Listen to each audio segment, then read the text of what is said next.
চীনের প্রাকৃতিক সৌন্দর্য, ঐতিহাসিক নিদর্শন ও সাংস্কৃতিক বৈচিত্র্য বিশ্বব্যাপী পর্যটকদের মুগ্ধ করে। মহাপ্রাচীর, পোড়ামাটির সৈন্যবাহিনীর মতো দৃষ্টিনন্দন স্থাপনার পাশাপাশি আরও এক আশ্চর্য প্রাকৃতিক ঘটনা ঘটে চীনের পূর্বাঞ্চলীয় চোচিয়াং প্রদেশের কিয়ানতাং নদীতে।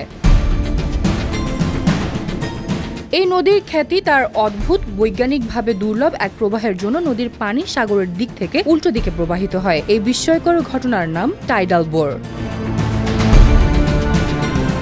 টাইডাল বোর হলো জোয়ারের একটি প্রবল ঢেউ যা নদীর প্রবাহকে উল্টো দিকে ঠেলে দেয়। তবে এমন দৃশ্য দেখা যায় না সব নদীতে। এর জন্য প্রয়োজন হয় বিশেষ ভৌগোলিক গঠন, অগভীর নদী, ফানেল আকৃতি এবং জোয়ারের পার্থক্য কমপক্ষে ৬ মিটার। কিয়ানতাং নদীর ক্ষেত্রে এইসব শর্তই পূরণ হওয়ায় এখানে প্রতি পূর্ণিমায় সৃষ্টি হয় এক বিশাল ঢেউ। হাংজু শহরের পাশ দিয়ে বয়ে যাওয়া এই নদীতে ঢেউয়ের উচ্চতা পৌঁছায় প্রায় ৩০ ফুটে এবং এটি ঘন্টায় ৪০ কিলোমিটার গতিতে ছুটে যায় উজানের দিকে। ঢেউ আসার আগেই দূরে থেকে শোনা যায় গর্জন। এই ভয়ঙ্কর অথচ মনোমুগ্ধকর দৃশ্যের নামই দেওয়া হয়েছে রৌপ্য ড্রাগন বা সিলভার ড্রাগন।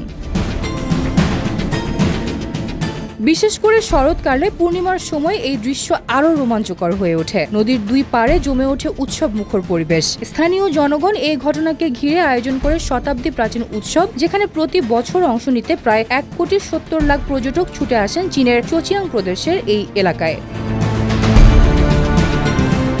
কিয়ানতাং নদীর এই প্রাকৃতিক বিস্ময় শুধু ভ্রমণ পিপাসু নয়, প্রকৃতিপ্রেমী, গবেষক ও অ্যাডভেঞ্চার প্রেমীদের কাছেও এক দুর্লভ অভিজ্ঞতা হয়ে উঠেছে। প্রাকৃতিক রহস্য আর সৌন্দর্যের এক অপূর্ব সম্মেলন যেন চীনের এই রৌপ্য ড্রাগন।